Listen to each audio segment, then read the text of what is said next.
Infinix zero 30 के अच्छे खासे सक्सेस के बाद फाइनली इन्फिनिक्स वालों ने अपना नया मॉडल जीरो 40 पाकिस्तान में लॉन्च कर दिया है। इस मॉडल की पाकिस्तान में ऑफिशियली प्राइस 70 के यानी कि 70,000 रुपए रखी गई है, लेकिन इस वक्त ये मोबाइल फोन पाकिस्तान की मार्केट में ब्लैक पर चल रहा है। सो अगर आप लोगों को ये मोबाइल फोन लेना है तो कुछ दिन सब्र करना पड़ेगा। उसके बाद आप लोगों को ये मोबाइल फोन तकरीबन 67 to 68,000 के प्राइस टैग में ऑनलाइन ऑफलाइन मार्केट में इजीली मिल जाएगा। लेकिन अब यहां पर बात यह है कि क्या ये मोबाइल फोन यानी कि इन्फिनिक्स जीरो 40 इन्फिनिक्स जीरो 30 से वाकई में अच्छा खासा अपग्रेड किया है, या फिर बस सिर्फ स्टिकर चेंज करके हमें जीरो 40 पकड़ा दिया गया है। आज के इस वीडियो में कंप्लीटली इन डेप्थ रिव्यू करेंगे जीरो 40 का। अगर आप लोगों ने ये यानी कि जीरो 40 मोबाइल फोन लेने का सोच रखा है तो भाई वीडियो को कंप्लीटली देखिएगा, आपके सारे डाउट्स इस वीडियो में क्लियर होने वाले हैं। So hi guys, this is your Sachcha tech bar. Guys, ये mobile phone Krishna mobile zone Sardar market Kazi Ahmad की जानिब से मुझे प्रोवाइड किया गया है।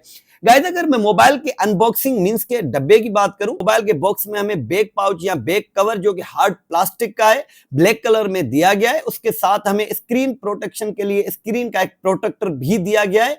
45 वाट का चार्जर और USB A to USB type C की चार्जिंग पोर्ट मिल जाती है और कुछ डॉक्यूमेंटेशन वगैरह मिल जाती है। अब आते हैं गाइस मोबाइल के डिजाइन एंड बिल्ड की तरफ। तो ये मोबाइल फोन 6.7 इंच के कर्व्ड 3D कर्व्ड डिस्प्ले के साथ आता है। मोबाइल का फ्रेम एंड बैक कंप्लीटली तौर पर प्लास्टिक मटेरियल में आते हैं। अब अगर मैं मोबाइल के ओवरऑल डिजाइन की बात करूं तो भाई मोबाइल का डायमेंशन मींस के जो फ्रेम है वो 7.7 mm की थिकनेस के साथ आता है। ये मोबाइल फोन IP54 की रेटिंग के साथ आता है, मींस के वाटर एंड डस्ट स्पेलिश है, आप पानी में डाल नहीं सकते, बस हल्का फुल्का एक्सीडेंटली जो पानी के छींटे वगैरह वही बर्दाश्त कर सकता है। अगर मैं मोबाइल के बैक साइड डिजाइन की बात करूं तो यहां पर आप देख सकते हैं कि बैक साइड पे जो प्लास्टिक दिया गया है ये एक तरह से मेड फिनिश में दिया गया। यहां पर फिंगर वगैरह आने वाले नहीं है किसी भी तरह से। नीचे से कंट्रास्ट में एक छोटा सा इसको बॉर्डर दिया है जहां पर जीरो जस्ट लिखा हुआ है।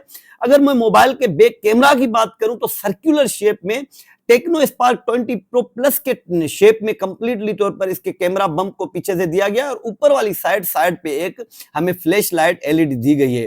अब अगर मैं मोबाइल के वेट की बात करूं तो 180 ग्राम के वेट के साथ ये मोबाइल फोन आता है। मोबाइल के राइट साइड में ऑन ऑफ की की मिल जाती है। उससे थोड़ा सा ऊपर जाएंगे तो वॉल्यूम रॉकर की मिल जाती है जिससे हम मोबाइल का वॉल्यूम कम या ज्यादा कर सकते हैं। मोबाइल के अपर साइड में हमें IR ब्लास्टर मिल जाता है। उसके साथ ही हमें नॉइज कैंसलेशन माइक मिल जाती है, एक स्पीकर मिल जाता है। मोबाइल के अगर हम लेफ्ट साइड की बात करें तो कंप्लीटली तौर पर एमपीटी है।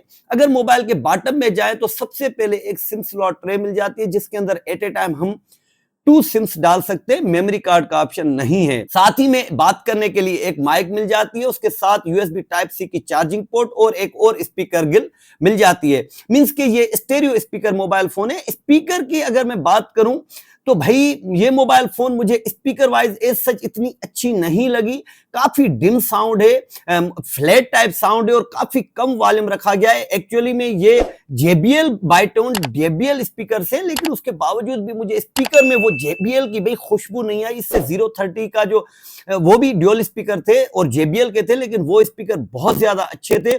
आवाज बहुत ज्यादा कम है और एक फ्लैट आवाज है। मींस के स्पीकर वाइज ये मोबाइल फोन एज सच मुझे पसंद नहीं आई। इससे जीरो 30 काबिले बेहतर था। वगैरह नहीं होता, सही से काम करता है। थोड़ा ऊपर जाएंगे तो वॉल्यूम रॉकर की मिल जाएगी। अपर वाली साइड कंप्लीटली तौर पर एमपीटी। मोबाइल के लेफ्ट साइड में जाएंगे तो हमें सबसे पहले एक सिम स्लॉट पे मिल जाएगी जिसमें at a time 2 nano sims और एक माइक्रो SD कार्ड मिल जाएगा।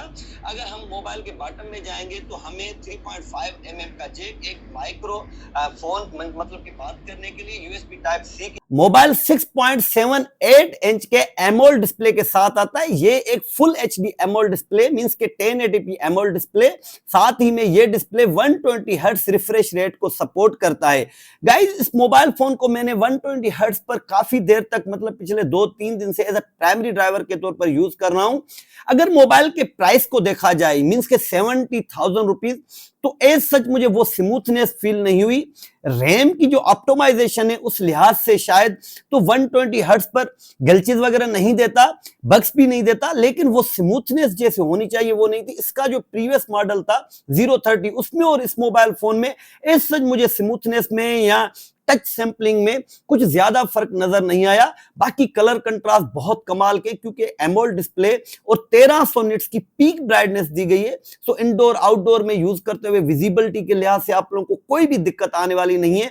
अगर आप मोबाइल पर मूवीज वगैरह देखते हैं, सॉन्ग्स सुनते हैं, तो भी आपको किसी तरह की कोई भी दिक्कत आने वाली नहीं है। बस एक बात याद रखिएगा कि ये मोबाइल फोन HDR10 प्लस को सपोर्ट नहीं करता।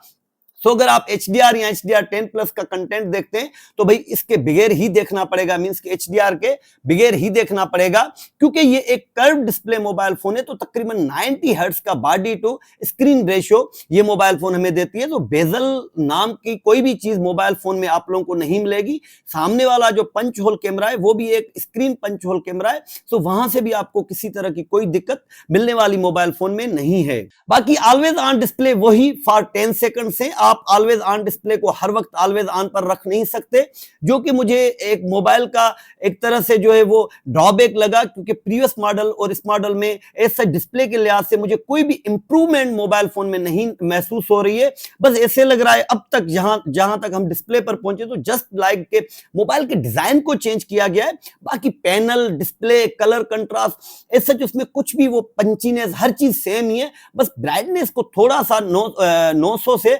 1300 निट्स तक लाया गया है। बाकी सच कोई भी डिस्प्ले में मुझे मेजर डिफरेंस फील नहीं हुआ। मोबाइल के डिस्प्ले पर प्रोटेक्शन के नाम पर गोरिल्ला ग्लास 5 दिया गया है, जो कि प्रीवियस मॉडल 030 में भी सेम ही था। बाकी मैंने मूवीज वगैरह देखी, ठीक है, क्योंकि एमोलेड डिस्प्ले तो यकीनन कलर बहुत अच्छे पंची कलर हैं, काफी कंट्रास्ट को, कलर पंचिंग को, नेचुरल टोन, थोड़ा सा हमें ना हल्के फुल्के कलर को जो है वो रेडिश दिखाता है, लेकिन वो एज सच आप लोगों को ज्यादा फील होने वाले नहीं है। मींस के ओवरऑल कलर जो सेचुरेशन है वो अच्छी है मोबाइल फोन की। परफॉर्मेंस मींस के ये जो डिपार्टमेंट होने वाला है ये सबसे ज्यादा इंपॉर्टेंट डिपार्टमेंट है, क्योंकि जब एक मॉडल को अपग्रेड किया जाता है तो कैमरा एंड परफॉर्मेंस पर बहुत ज्यादा कंपनी को तवज्जो देनी पड़ती है। तो ये mobile phone out of the box Android 14 के साथ आता है, और साथ ही में जो इसका XOS है मींस के UI सिस्टम इन्फिनिक्स का है वो 14.5 के साथ ये मोबाइल फोन आता है।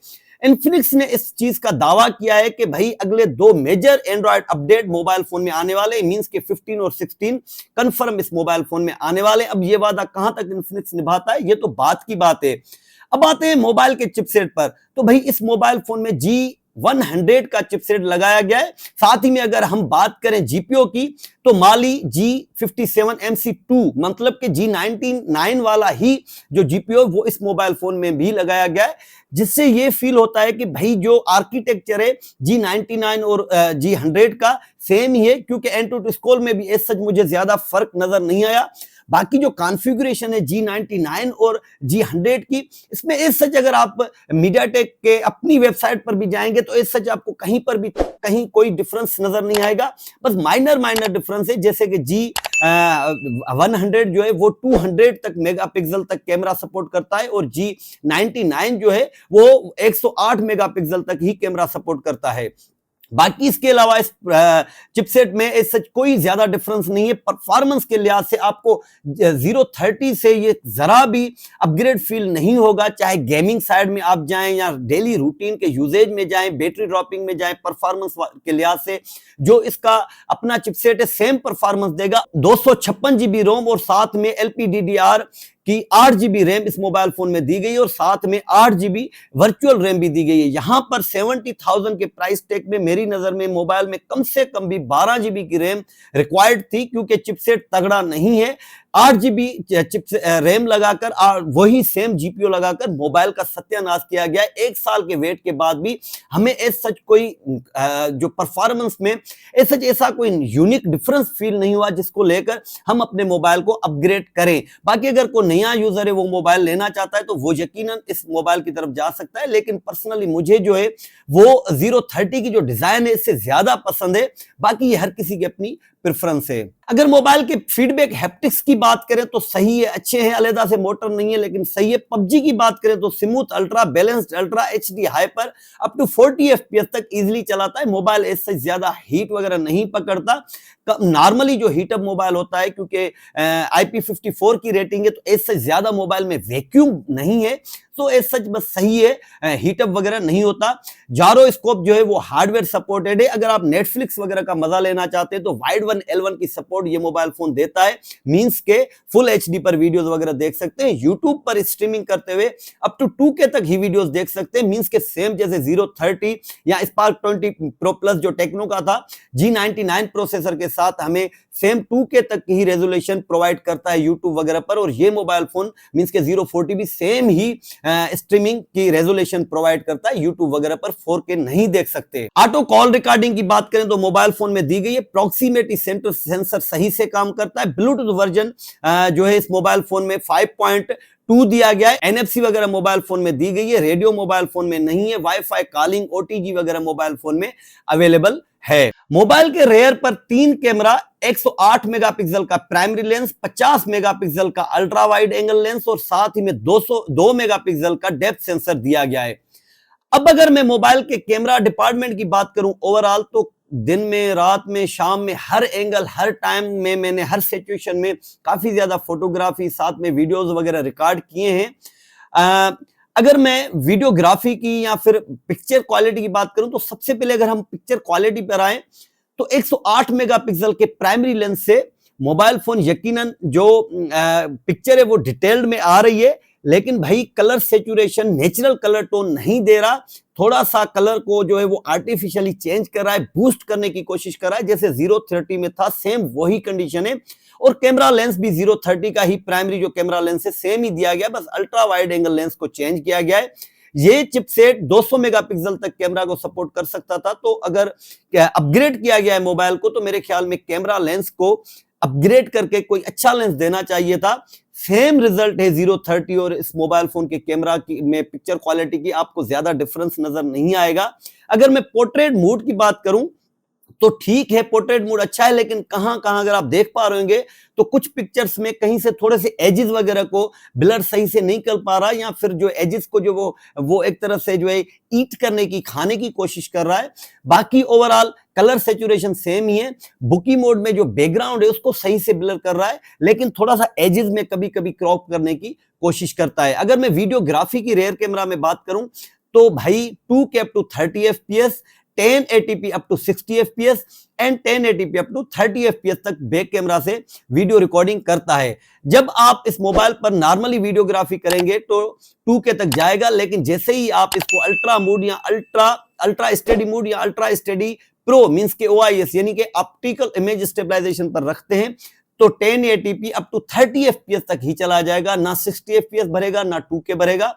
यहां पर OIS जो दिया गया है 1080p up to 30 FPS तक जब आप ultra steady pro mode on करते हैं तो शेकिंग में बहुत ज्यादा कमी आ जाती है, सही से करता है, लेकिन यहां पर कम से कम भी 1080p up to 60 FPS तक अल्ट्रा स्टेडी मोड प्रो में दिया जाता तो बेहतर हो सकता था। वीडियोग्राफी मुझे पसंद आई, ठीक है, अच्छी है, माइक वगैरह सही से काम करती है। बाकी मोबाइल के रेयर कैमरा में slow motion 720p up to 120 FPS तक रिकॉर्ड करता है, ब्लरिंग वगैरह नहीं करता, फोकसिंग सही रहती है मोबाइल की ड्यूरिंग जो है स्लो मोशन। अगर मैं मोबाइल के फ्रंट कैमरा की बात करूं तो 50 मेगापिक्सल का सेल्फी कैमरा इस मोबाइल फोन में दिया गया है, जो कि अगर हम वीडियोग्राफी की बात करें तो same 2K up to 30 FPS, 1080p up to 60 and 30 FPS तक रिकॉर्ड करता है। Ultra steady and steady mode सामने आ रहे कैमरा में अल्ट्रा स्टेडी मोड प्रो नहीं दिया गया, जस्ट अल्ट्रा स्टेडी मोड दिया गया है। पिक्चर क्वालिटी की बात करें तो ठीक है, अच्छी है। कहां कहां अगर आप ढलते हुए सूरज के टाइम या डायनामिक रेंज को अगर सही से कैप्चर करने की कोशिश करते थोड़ा बहुत जो है वो इरिटेट करेगा आपको रेयर एंड फ्रंट दोनों कैमराज। बाकी वही कलर सेचुरेशन, डेप्थ जो है वो थोड़ी सी इनहांस कर देता है, बूस्ट कर देता है 030 की तरह, मतलब उसको नेचुरल टोन में हमें देने की कोशिश नहीं करता। जो आफ्टर प्रोसेस है उसमें जैसे ही पिक्चर निकलेगी तो आपको हल्का फुल्का जो है बूस्टेड कलर मिलेंगे। ओवरऑल कैमरा की अगर मैं बात करूं पोर्ट्रेट मोड की फ्रंट कैमरा से बात करूं तो वो सही है, एजेस वगैरह नहीं खाता, और सेम बाकी कलर सेचुरेशन सेम ही रहती है, डायनामिक रेंज भी सही रहती है। ओवरऑल अगर कैमरा की बात करूं तो 030 से इस कैमरा को ज्यादा अपग्रेड नहीं किया गया, बस अल्ट्रा वाइड एंगल को ही अपग्रेड किया गया है। गाइस अगर बैटरी बैकअप की बात करूं तो 5000 mAh की ह्यूज बैटरी दी गई है, जिसको चार्ज करने के लिए 45 वाट का चार्जर दिया गया है। कंपनी क्लेम करती है कि 25 मिनट में 0 to 50% ये मोबाइल फोन चार्ज करता है, लेकिन मेरे 2-3 बार चार्ज करने के एक्सपीरियंस में तकरीबन 27, 28, 30 मिनट भी ये मोबाइल फोन ले रहा था। साथ ही में रिवर्स चार्जिंग का भी सिस्टम दिया गया है, जो कि अप टू 10 वाट तक है, और बाईपास चार्जिंग भी मोबाइल फोन में दी गई है 2.0, तो ये अच्छी बात है। अगर मैं बैटरी ड्रेन की बात करूं तो भाई 100 to 0 करते करते 7-7.5 घंटे हैवी यूजेज में इजीली मोबाइल फोन ले लेता है। गाइस अगर ओवरऑल मोबाइल का थीम निकाला जाए तो बस मैं सिंपली कहूंगा कि 70,000 के प्राइस टैग में हमारे पास Oppo Reno 11F का ऑप्शन है, वो इससे कदरे बेहतर है और प्राइस में भी तकरीबन 64-63,000 में मिल जाएगा।